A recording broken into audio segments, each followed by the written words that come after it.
Tantine, que nous allons être bien, assis tous les deux confortablement à côté de la cheminée, à déguster une bonne tasse de chocolat et à ouvrir nos cadeaux. Je suis bien contente que tu te sois joint à moi pour Noël, mon cher Willy. Ça me fait plaisir.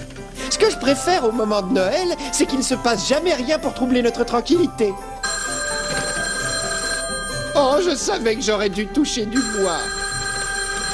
Allô? Elvira! Oh, que je suis contente d'avoir de tes nouvelles. Je suis vraiment navrée de te déranger, Marguerite. Surtout pendant la période des fêtes. Nous nous connaissons depuis des années. Tu sais que tu ne me déranges jamais. Alors, qu'est-ce qui te tracasse? Oh, misère. Je ne sais pas au juste par où commencer. Il y a tant de choses qui ne vont pas. Nous avons grand besoin de ton aide. Les lutins sont partis et quelqu'un fait disparaître les reines. Si nous ne les retrouvons pas, je crains qu'il n'y ait pas de Noël cette année. Les lutins sont partis? Les reines disparaissent? N'en dis pas plus. Je pars vous rejoindre immédiatement. Bon sang, Tantine, quand tu as parlé de lutins et de reines, j'ai cru un instant que tu parlais du Père Noël. J'ai eu peur que tu m'annonces que nous devions sauver la fête des enfants. Et oui, Willy, c'est exactement ce que nous devons faire. Oh, il n'y a qu'en Suède et en Laponie plus exactement que l'on trouve ce bel hôtel de glace. Pense un peu, Willy. Tous les ans, en novembre, des dizaines d'artisans viennent ici tailler les murs de l'hôtel et tout son mobilier dans la glace d'une grande carrière. Puis, en mai, tout fond et il faut tout rebâtir de fond en comble à l'automne suivant. Peut-être pourrais-tu m'expliquer, Tantine, pourquoi nous sommes venus jusqu'ici pour aider un quelconque Père Noël de pacotille à récupérer ses lutins en grève et à retrouver une poignée de reines en fuite? Parce que je connais les Noëls depuis de nombreuses années et qu'ils m'ont demandé mon aide. Je n'arrive pas à imaginer qu'on puisse croire au Père Noël. Et pourquoi qui que ce soit voudrait visiter le faux atelier du Père Noël, ça me dépasse. Tes amis ne vivent même pas au pôle Nord. Enfin, je vais au moins faire des sports d'hiver. J'ai apporté un tas d'équipements pour profiter à fond de la grande nature glacée. Elvira! Je suis si contente de te voir. Elvira, voici mon neveu, Willy Widgeon de la police suisse. C'est un plaisir de faire votre connaissance. Depuis combien de temps vivez-vous en Laponie? Oh, peu de temps, à vrai dire. Nous avons déménagé très récemment de notre maison plus au nord. C'est là que nous vivions depuis très très longtemps. Plus au nord? Je croyais que la Laponie était la région la plus nordique qui soit. Sauf si vous parlez du pôle Nord. Oh, oh j'ai compris. Plus au nord. C'est très rigolo, ça. Allons, vous n'avez pas à sauver les apparences avec moi. Je sais que l'atelier du Père Noël que vous et votre mari dirigez est une simple attraction touristique. Plus au nord. Et je vais vérifier que nos chambres d'hôtel sont bien glacées, Tantine. Allons, Elvira, commence par le commencement. Que s'est-il passé? Pourquoi avez-vous déménagé ici? Tout a commencé il y a environ 1 an et demi, après qu'un explorateur ait découvert notre maison au pôle Nord. Tout à coup, des touristes commencèrent à arriver à l'atelier. Les admirateurs bienveillants ne dérangeaient pas du tout Nicolas. Mais il en était autrement quand les hommes d'affaires avec leurs contrats et leurs marchés ont frappé à notre porte. C'est avec eux que les problèmes ont commencé. Tu vois, ce genre de choses ne lui plaisait guère et cela n'a fait qu'empirer. Toutes ces incursions dans notre vie quotidienne ont fini par peser lourd. Il nous fallait faire quelque chose. Nous avons donc décidé d'installer notre atelier en Laponie. Après tout, c'est le royaume des reines. L'Office du tourisme de Laponie nous a aidés à établir le nouvel atelier. Mais cette fois-ci, il était ouvert à tous les visiteurs.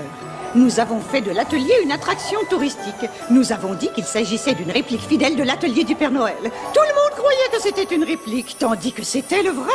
De cette façon, nous pouvions continuer à préparer Noël sans être dérangés, et cela pour des années encore. Je vous ai apporté un bon thé bien chaud que vous boirez pendant que je parle au guide de l'hôtel des possibilités d'escalade de glacier. Merci, cher Willy. C'est très gentil à vous.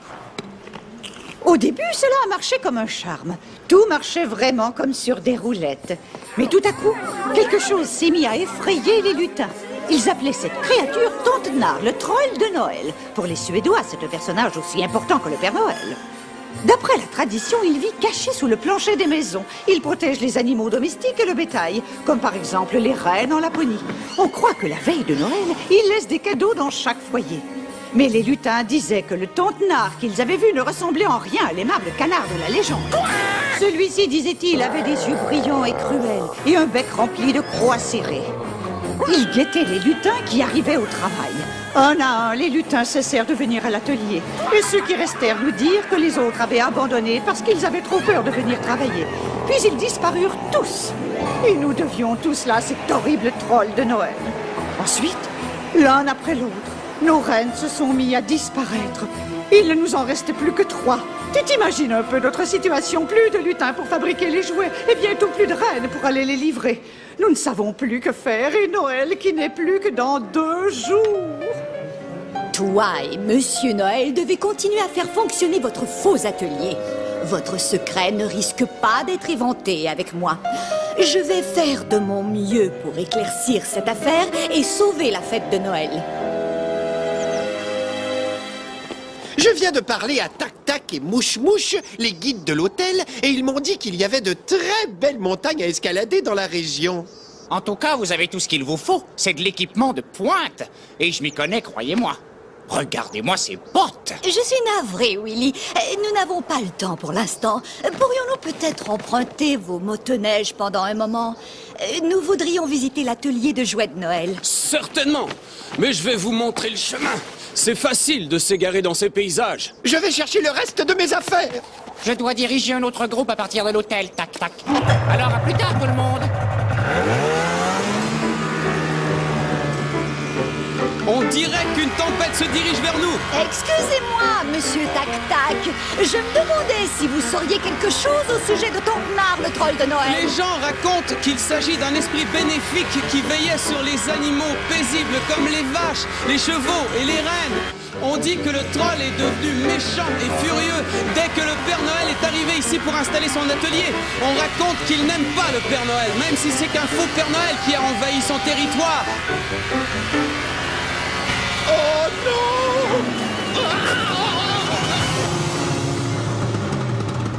J'étais sûre que ça se produirait. Heureusement qu'il n'y avait pas de reine sur le sentier. Voilà l'occasion rêvée de faire l'essai de ma nouvelle pelle pliante. Je m'appelle Muriel Tadorn, je travaille pour l'Agence de protection des droits des animaux. Je suis ici pour vérifier que les reines de l'atelier du Père Noël sont bien traitées. Je m'appelle Bernache, comme dans Motoneige Bernache. Voici mon épouse Martha. Nous venons d'Akron, en Ohio. Nous allons à l'atelier de joie du Père Noël parler affaires. Oh, je suis navré. Eva, faites donc attention. Oh, rangez cet appareil, s'il vous plaît. Je vous demande pardon. C'est ma nouvelle assistante, et je crois qu'elle n'est pas très douée. Elle s'appelle Eva Canard-Cendré. Je m'appelle Ansel Barbary. Et moi, Marguerite Mallard. Vous, Miss Mallard, la plus célèbre détective du monde. Je croyais bien vous avoir reconnue. Et voici mon neveu Willy Widgeon de la police suisse. Je vois que vous êtes photographe. Oui, madame. J'ai été engagé pour prendre une série de photos de l'hôtel de glace. Et maintenant, je m'en vais prendre des photos de l'atelier du Père Noël. Mais ce sont des photos pour une brochure touristique. Je ne vois vraiment pas pourquoi quelqu'un voudrait visiter un faux atelier de jouets du Père Noël. C'est vrai, qui croit encore au Père Noël de nos jours? Moi, j'y crois. Je suis venu jusqu'ici pour le rencontrer.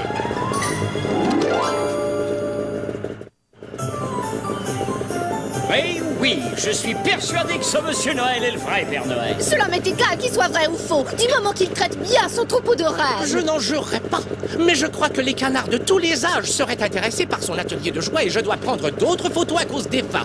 Elle a gâché mon premier rouleau de photos.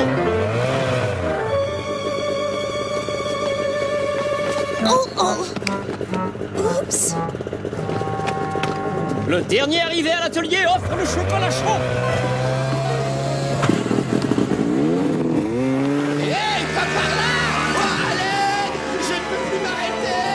Il se dirige vers la carrière de glace.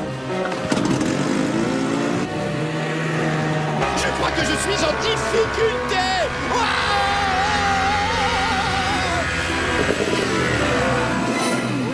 Willy! Oh, grâce à Dieu, tu es sain et sauf. Que s'est-il passé? Je n'en sais rien. Tout à coup, j'ai perdu le contrôle. Les câbles de la direction et de l'accélérateur sont desserrés. C'est une chance de ne pas être tombé dans la carrière. C'est avec cette glace qu'on a bâti l'hôtel. La carrière est remplie de galeries et elle est très dangereuse. C'est pour ça qu'elle va être remplie demain. Un expert en explosifs a été engagé pour faire tout sauter. Comment Madame Noël est-elle arrivée si vite jusqu'ici, Tantine? Elle a dû se servir du traîneau du Père Noël. Le traîneau du Père Noël. Toujours le mot pour rire, hein, Tantine? Oh, je n'arrive pas à le croire. Le Père Noël sur une de mes motoneiges.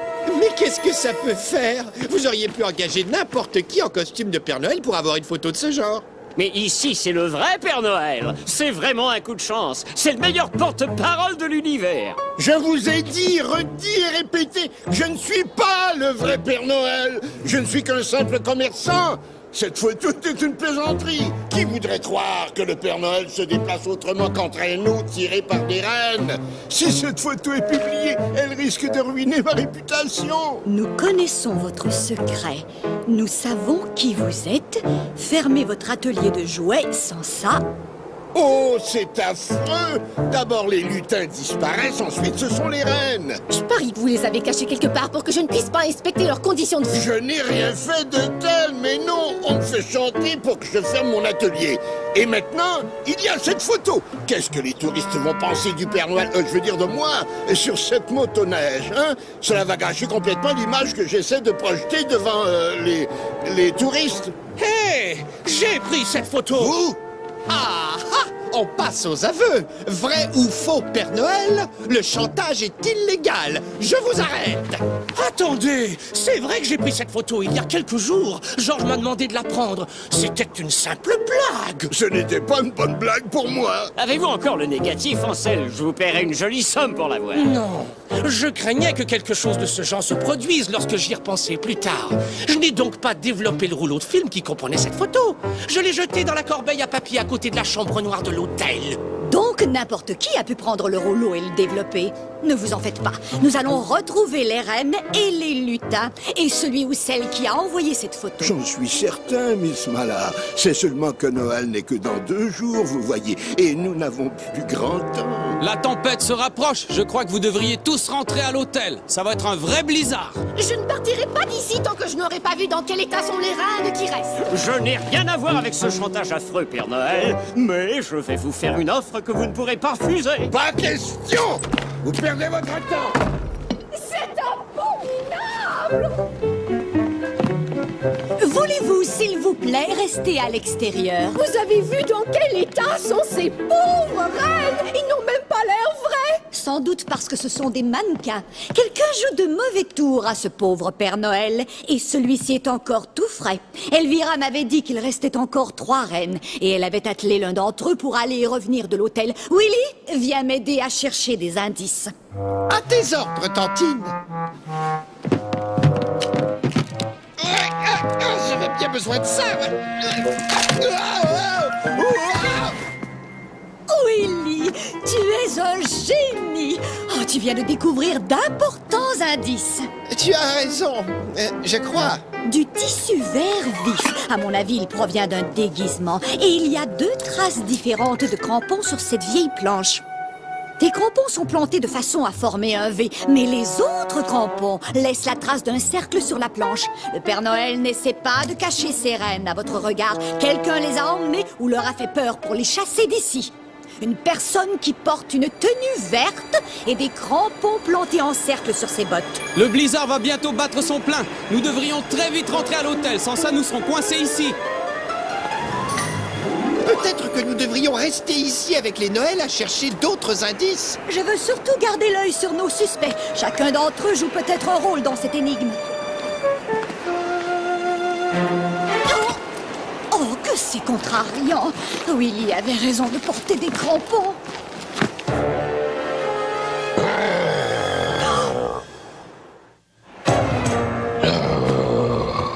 Tantine, où es-tu? Tantine, es-tu blessée? Non, mais je l'ai vu. L'horrible troll de Noël. Il avait l'air si cruel. Il portait un costume vert et des crampons plantés en cercle, comme ceux qui ont laissé des traces dans l'écurie des rennes. Alors je suis content d'avoir apporté mes lunettes à infrarouge. Si je ne t'avais pas retrouvé à temps, il t'aurait peut-être emmené aussi. Les autres nous attendent pour retourner à l'hôtel de glace. J'espère que je ne vous dérange pas. Pas du tout. Je vous en prie, asseyez-vous. Merci. Je voulais seulement vous dire quelque chose que je crois que vous devriez savoir. Cette photo du Père Noël, ou plutôt de Monsieur Noël, c'est moi qui ai jeté le rouleau de film à la poubelle. Ce n'était pas Ansel. Plus tard, je l'ai vu le récupérer dans la corbeille à papier et dérouler le film. Ensuite, il a emporté le film dans la chambre noire. Très intéressant. Je ne pouvais pas vous en parler plus tôt, sans ça Ansel se serait empressé de tout nier. Oh, le voilà. Je ferais mieux de partir avant qu'il ne me voie avec vous. Miss Mala, Willy, j'ai trouvé cette lettre sur le siège de ma motoneige. Elle vous est adressée. Les reines et les lutins sont dans la carrière de glace. Mais on doit la faire sauter ce matin. Nous devons les sauver. Muriel, les reines se trouvent dans la carrière. Venez nous retrouver là-bas avec Georges et Martha, Ansel et Eva aussi.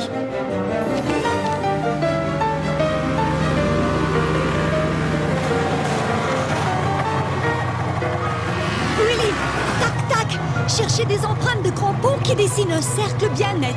Elles vous guideront jusqu'aux reines. Je vais essayer d'empêcher l'explosion.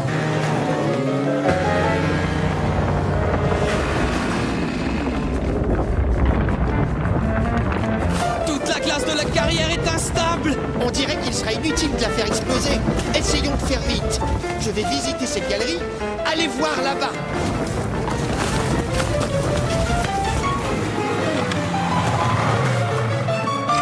Arrêtez! Ne me dites pas qu'il y avait quelqu'un là-bas. Oh, Willy! Qui sont-ils donc? Mon neveu et tac-tac, les lutins et les reines du Père Noël.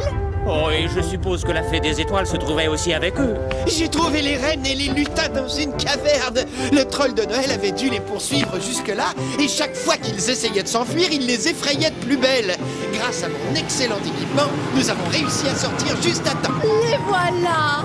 Ils ont l'air en excellente forme. Le Père Noël s'occupe très bien de ses reines. Vite, nous devons retourner à l'atelier.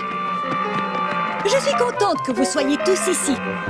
Je sais qui a envoyé la photo à la famille Noël et qui a menacé les lutins et les reines. Notre maître chanteur est une chanteuse, c'est Eva Canard-Cendré.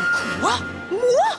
C'est bien Eva qui a envoyé la photo à Monsieur Noël. Une assistante photographe expérimentée aurait dû savoir qu'un film, une fois exposé à la lumière, est inutilisable. Eva nous a dit qu'Ansel avait récupéré le film dans la corbeille pour nous faire croire qu'il faisait chanter Monsieur Noël. Elle a ajouté qu'il avait déroulé le film avant de l'emporter dans la chambre noire. Mais un film exposé à la lumière ne peut plus être développé. Je le savais. J'aurais dû m'en douter. Personne n'est aussi incompétent. Lorsque j'ai vu Eva la première fois, j'ai reconnu son visage. N'êtes-vous pas en réalité Eva Canard-Cendré, présidente de Jouets pour tous? Oui, c'est vrai. Mais pourquoi voudriez-vous ruiner un faux Père Noël? L'article de ce magazine disait qu'elle voulait diriger la plus grande compagnie de jouets au monde. Il est évident qu'elle croyait que ce Père Noël était bien le vrai. Et elle voulait qu'il travaille pour elle. Et comme Monsieur Noël avait dit non, Eva voulait se débarrasser de ce concurrent gênant une fois pour toutes. Oui, c'est la vérité. Je lui ai écrit, j'ai même envoyé des télégrammes. J'ai tout essayé, c'est vrai. Il refusait d'entendre raison. Arrêtez-la! Qu'est-ce que vous faites? C'est mon travail. Service secret de Laponie. Maintenant, où se trouve votre complice, Eva? Service secret? Un complice? Vous ne nous rattraperez jamais!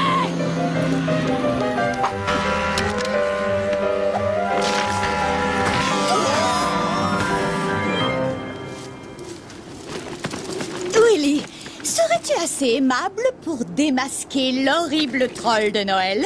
Vous reconnaissez tous Mouche Mouche, l'autre guide de l'hôtel de glace. Comment pouvais-tu savoir, Tantine? Grâce à tes crampons, Willy. J'ai observé que quelqu'un d'autre portait aussi des crampons. Quand nous avons rencontré Mouche Mouche et Tac Tac, ils portaient tous deux le même type de crampons. Je me suis demandé pourquoi un troll avait besoin de crampons.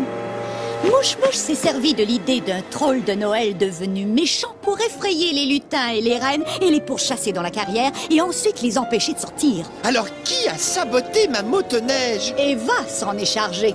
Elle a fait tomber le film exprès pour pouvoir saboter le mécanisme de direction et la poignée des gaz. Elle connaît bien la mécanique grâce à son expérience des procédés de manufacture, mais elle ne connaît rien à la photographie. Et c'est justement ce qu'il a perdu. Elle devait nous retarder pour donner à Mouche-Mouche le temps de pourchasser le dernier renne en l'effrayant. Les deux complices savaient que nous étions prêts de comprendre. Alors qui t'a envoyé ce mot qui indiquait où se trouvaient les rennes? Un citoyen très inquiet, Willy. Une personne pour qui il était très important de voir ce mystère enfin réglé. Le véritable troll de Noël. Voilà une énigme que je ne suis pas prêt d'oublier, Tantine. Merci, Miss Mallard, vous avez sauvé Noël. Vous connaissez la vérité? Le service secret de Laponie a toujours veillé sur le Père Noël. Nous sommes très heureux d'avoir eu un coup de main cette fois-ci. Comment pourrais-je jamais vous remercier? Assurez-vous simplement que tous les cantons du monde auront leur cadeau de Noël. Oh, oh, oh, vous pouvez y compter, Miss Mallard. Et surtout, soyez assurés que votre secret sera bien gardé. C'est merveilleux d'avoir une aussi bonne amie. Une amie qui est aussi, par hasard, une des plus célèbres détectives du monde. Mais Noël n'est pas avant demain, Willy. Ce n'est pas moi qui l'ai déposé là. Merci d'avoir sauvé ma réputation. Joyeux Noël à tous. C'est signé le troll de Noël. Le troll de Noël, le Père Noël, des lutins, des reines. Je ne sais vraiment pas où le monde s'en va. As-tu entendu ça? Oh, oh, oh. Mais qu'est-ce que c'est que ça? Il vaut mieux que certaines choses gardent leur mystère, tu ne crois pas, Willy? Tu as raison, Tantine. C'est beaucoup mieux ainsi, oui.